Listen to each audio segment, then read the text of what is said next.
Hi everyone, thanks for tuning in this episode of the Nick Egan Times. On this episode, we have the legendary and incredible hip hop group Naughty by Nature. Naughty by Nature have now collaborated and teamed up with US rap R&B group Next with the appropriate name Next by Naughty to drop their sensational first single That's Me, which is coming out on the 22nd of March. Welcome to both Vin Rock and KG from Naughty by Nature, and thank you both for coming on this special 100th milestone interview podcast. All right, all right. How you doing, man? Doing wonderful, thank you. What about yourself? Pretty good, pretty good. I just want to make one correction. The title of the project, the album is called Next by Nature. Yeah, okay, cool. Hi, KG. How you going? Hey, what's going on, man? I'm going good, my friend. All right. Let's just jump straight into it. Um, Firstly, how's the when the pandemic hit, how did that affect you both personally and professionally? Well, it slowed us Oh, down, man. It slowed us all down. Everybody, but even personally and professionally, slowed us down. You couldn't go outside. Streets were bare, which was weird to see. Nobody outside, no cars moving around. You couldn't go outside. You couldn't go to the supermarket. And if you did, the shelves were empty. It was just crazy and it was weird. It was just, especially like watching these shows like Walking Dead and all these different things. It kind of felt like that, which was weird. And then from a professional style, like also, we couldn't work, you couldn't do anything. And then even when it did pick back up, or it was starting to pick back up, everybody had to be vaccinated. You had to, it was weird. Even you were kind of even shaky or scared to even get on a plane or even travel around a bunch of people. It was just weird times, man. It was very weird. Yeah, it was crazy, definitely crazy. All right, let's just jump straight into it. Tell me firstly about the 30th anniversary of 1993. It's incredible and remarkable the success you've had since then. Tell me about that and what that means to you. I know. Well, 1993 is our second album. And it's crazy that it's 30 years later now. And of course, the hit song off of that was Hip Hop Hooray. So it was really great for us. Like our first album, we made it big with OPP, Everything's Gonna Be All Right. Third single was Uptown Anthem off the Juice soundtrack. And then the second album, everyone was worried about the sophomore jinx. Can you do it again or maintain, your level of success with the second album? So 1993, we got over the sophomore jinx, the curse of the sophomore jinx. And thanks to Hip Hop Hooray, it really broke us through. And people were like, okay, they're the real deal now. Incredible. And it's hip hop 50th anniversary too, isn't it? Yeah, so we're celebrating the 50th anniversary of hip hop too. And we're right here in New Jersey. So we're like a half an hour from New York City. So we're right in the middle of all the festivities going on. Wonderful, wonderful. All right, tell me about collaborating and teaming up with Next, with your sensational new song "That's Me." Tell me about it, and I guess how did this all come about? Well, I mean, Next is a group that I've always produced, from the beginning. So I've always produced Next, and all of their records that they put out, I produce. So it's naturally them being a part of the Naughty family and the team that we would put something together. It's been a long time coming. It should have been happened. We've collaborated on each other's albums, but we've never put together a total project. So this is the first time we're doing that. And like I said, it's been a long time coming. Sensational. And tell me, what's the song "That's Me"? What's that about? It's a sexy Oh, record. It's a sexy yeah. record telling the females or telling a girl, that if you want this and you want that, you want pleasures, you want this, you want that, then that person is me. I'm that person. That's me. I'm that guy. Yeah. But yeah, it's definitely a super sexy song. It's got a good vibe to it. So it's a good kickoff record. But we got a lot of bangers on this album too. Yeah, we got a lot of up-tempo records on here. We got a lot of fun records, stuff you would normally hear from Naughty by Nature and Next combined. You're getting exactly that in this project. Wow, that's really exciting. Yeah. All right, tell me, Naughty by Nature, obviously 30 years, anniversary that we're just talking about. How do you think Naughty by Nature has evolved and progressed from when you first started, to where you are now? I think now, being 30 plus years in the game, we're definitely more seasoned now. Kay's production skills have evolved because he worked with R&B and a lot more musicians. I think just by living and going through all this success, myself and Tretch, our experiences are different. So we're able to articulate that from a different perspective, an older, more mature perspective. And I think just 30 years later in the game, 30 plus years later in the game, to have people still recognize you, consider you legends, consider your work some of the best work in hip hop, is just a blessing, man. And the older we get, the more I realize, like, we're lucky guys, you know? Yeah, wow. What inspires you both daily? The new guys in the game, the love for the game, the love for music, the love for what we fought to get into. It inspires us daily. And then everybody coming up now, new producers, hearing new artists, coming across, new producers every day. Or once again, like I said, you're coming across new artists all the time, even watching performances, then seeing and watching the industry and everything evolve and grow as well, and inspires you as well. Because now that you can hear, especially with hip hop, like you said, we celebrating 50 years of hip hop, and to watch it and see it grow to what it has become. This big thing of being on a Super Bowl now, being on every commercial that you turn on TV, watching every movie, even from our catalog, getting sync clearances to all of these big movies and all of that. It inspires you to keep going. Wow. What what has given Naughty by Nature, if you could describe it, the longevity? What has, I guess, given you that edge? Because, a lot of obviously groups fall off, or, they don't stay relevant. You have literally gone through decades, and it's sensational. What has given you that longevity? I think our vibe, we for one, we started in 91, with OPP. We kind of opened up that decade. In the 90s decade, they consider that the golden era. So I think we got in, just at the right time. And then with our videos and our vibe, we always had a family vibe, an inclusive vibe. We've always been known for bringing the whole neighborhood with us. Plus our party vibe, feel good party vibe is stuff that songs like Hip Hop Hooray, you got to play that at a cookout. You have to play that in massive events where people join in together. So I think Naughty by Nature represents a feel good vibe, longevity, inclusive, and just masses of people. So I think that's what gives us the longevity. Yeah, I couldn't agree more. You've done Jamboree, Holiday. They're all really, even with 3LW when you did that song, Feels Good. Like they're all incredible hits, and they're all up tempo. Really great vibes to the song. So yeah, couldn't agree more. All right. What's the best advice you both have received? Hmm. Well, believe in yourself, first of all. Like you have to. And then also too, especially for music, don't do this because, you see other people doing it. And, you have to love it. You have to, have some kind of something that sparks you to get into it. And it can't be, propelled by money. It have to be some genuine love. And that's what, you need to do this whole thing. And you see a lot of people that say, hey, let me just try this or let me just try that, and it's just because they see it, and it becomes fly by night. And then when you do something like that, you just really just throwing stuff against the wall and not really really trying it out. And that's fine when you're young, but once you start to come around and become yourself, you have to really see where you fit and see what you gravitate to, and really push through with it.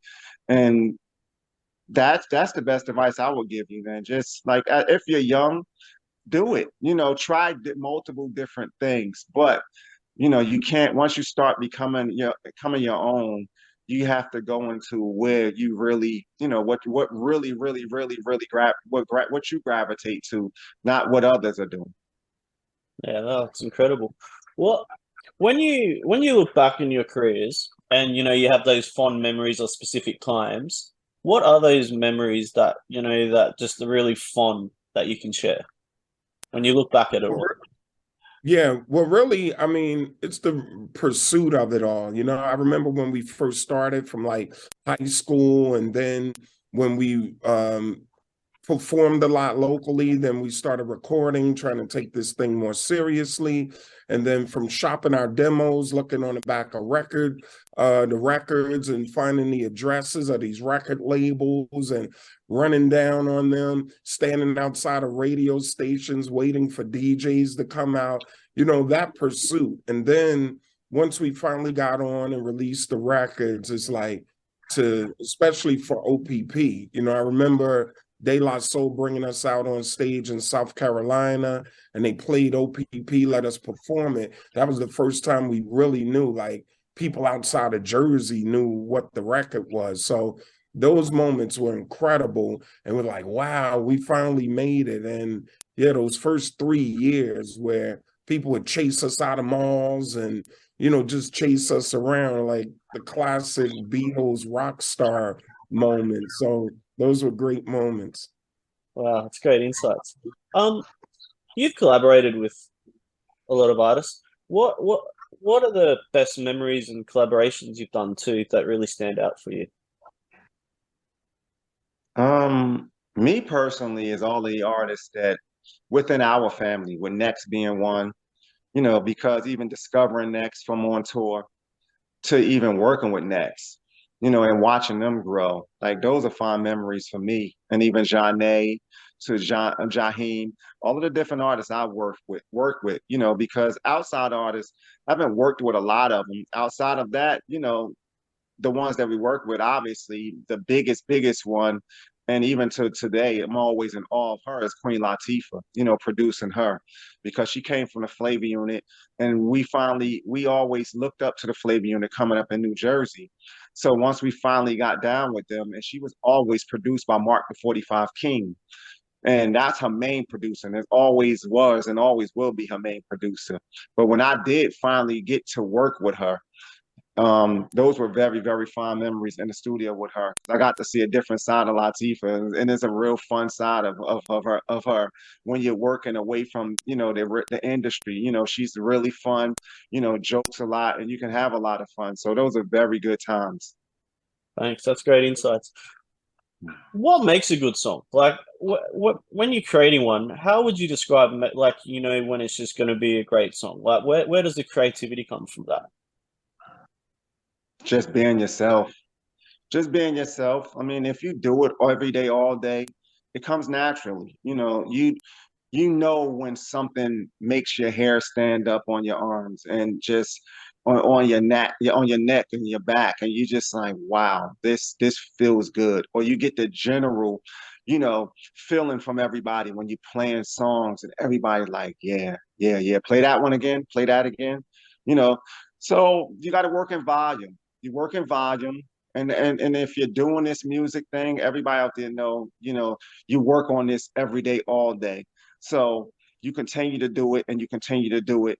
But there is a lot, or a few that stand above the rest. Terrific. What in obviously all the experience you have, what's the lessons that you've learned that when you first started to opposed to where you are now? What are the key lessons that you've learned to being in obviously a music industry where it's obviously ever changing as well? Well, I think for one, you just have to put on the blinders, man, and believe in yourself. You always have a bunch of doubters and naysayers, and you will fail along the way. But if you put on your blinders and really believe in yourself and believe in what you're doing and love what you're doing, you won't be distracted by the naysayers. And then another thing that really, really keeps you going is just the love of the people. And as long as you're authentic, people see right through you. You know what I'm saying? So no matter who you think you are or what you think you're doing, the people see right through you and they'll respond accordingly. So when you're authentic, the people recognize it and they treat you accordingly. So that's what keeps you humble, it keeps you honest, and it, you know, keeps you moving forward. Right. If you were both 18 again and you could change anything in your lives, it can be personally or professionally, what would you change? Nothing. If we were what? If we were what? If you were 18 again and you could change anything personally or professionally, what would you change? Oh, Nothing, because it's, you know, it's the, you know, the ups and downs, the trials and tribulations, the goods and the bads that make you. And here we are today, you know, thriving, still here doing what we love to do. And it's all because of the goods and the bad that happened. So, you know, that is all a part of life, and you have to take it all. You know, I know you're hypothetically, you know, speaking, but, you know, I would just, you know, I just take it all in stride. Well, one thing I would say is, if I was 18, the way you pronounce it, 18. If I were 18, I would have had children earlier in life. You know, I don't have any kids, but that's one thing I'm like, man, I've been doing all this work running around. I should have made more time for that. Great answer. See, and I have 3 kids, so that's why I said I wouldn't change anything. I've done it all. When it's all said and done for Naughty by Nature, what would be the legacy you would like to leave? The legacy I would like to leave is that, for one, you know, we were true to what we were doing. We love hip hop. We stayed in the game and stayed around for a long time. I think we set examples of being musicians and businessmen and, you know, being multi-talented, multimedia artists. And I think we laid a blueprint for a lot of artists and a lot of what you see right now. I think, you know, our legacy will be, hey, Naughty was the first or some of the first to do what you see artists doing right now, like having record labels, having film companies, you know, doing merchandising and big business. So I think we laid that blueprint or that groundwork. And then it was like, ultimately, Naughty by Nature was about the people and made feel-good music. You know, Naughty by Nature make the people feel good. Yeah, absolutely. Yeah, definitely. They'll look at us and say, hey, man, they were definitely trailblazers. They were different when they came out. They sounded different. They looked different, you know, and even the style of music and the fun party making records. They made anthemic music, you know, that, and also their stage show. When you saw them live, you left saying, wow, I had fun at a Naughty by Nature concert. Wow. What do you guys like to do aside from music? Obviously, it's your passion, and obviously, it's your bread and butter. What do you like to do in your downtime though? Like, do you have any other passions or hobbies? Basketball, basketball, basketball, basketball, basketball. Who do you go That's for? yeah. And me, I like to play pool. I like to go bowling. I haven't been roller skating in a while, but I like to roller skate, ice skate. A winter ago, we haven't had much snow here, but I went skiing, and I went on the amateur trail. Then I went to the medium trail. Then I got on the big trail all in one day. So that was fun. I want to do more skiing as well. He be Wow. out there hiking as well. He's an outdoor. Hiking, BMX biking. I'm about to go back out on pump track, BMX biking, all that.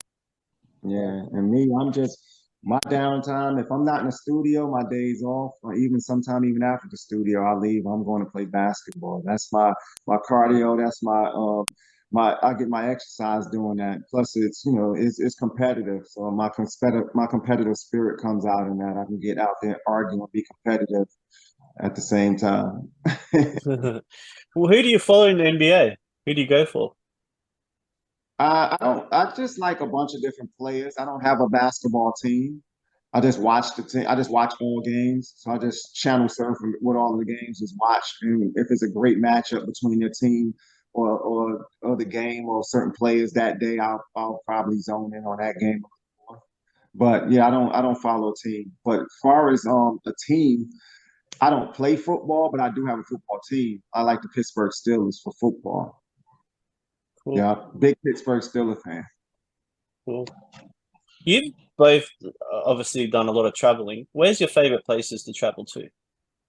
Australia won. Nah, Australia. definitely. We definitely. I mean, I think us as a group, as a whole, we all love Australia. You know, we love going over there. It's a beautiful place. The fans, it's a big market for us. We love it. So that's definitely one. I mean, obviously home, you know, we have here. And I'm not sure outside of that. You know, there's other places obviously that's nice, but Australia is definitely probably number one on the list. Yeah. Cool. And do you have any tours or any are you coming out here again soon? No plans right now, but we are working on some projects here. So again, we have the Next by Nature project. We're actually producing a concert here at the Wellmont Theater with Next, A. Marie, AZ, and Funkmaster Flex, and you know what Kay and I are doing with Illtown Sluggers. So we're starting here. We'll keep promoting the Next by Nature song and album. And hopefully, hey, we'll come over with Next and perform songs off of this Next by Nature project. Yeah, that's the plan. Come over there. We know the Aussies love Next. They love Naughty by Nature as well. So maybe Next by Nature will be over there soon. Incredible. I'll definitely come. I was even telling Vinny, you both played down in Wollongong back in 2015, and I actually met you both as a fan back then. It's crazy. Yeah. Nice. Actually, my guy Fabian lives down there now. He's married and even he started a family. He has like 2 or 3 kids now. He's from Sydney, but lives in Wollongong. Small world, very small world. Hmm. Vin Rock and KG, thanks for coming on the 100th episode. I really appreciate it. It's incredible what you both have done and Naughty by Nature in general. And I wish you nothing but the continued success that you're having. Thank All you. right. Thank you. Thank you. Congratulations on the 100 episodes as well, man. Thank you. I sincerely appreciate it. Yeah. Thanks, guys. Take care. All right. Peace. Bye. Yeah.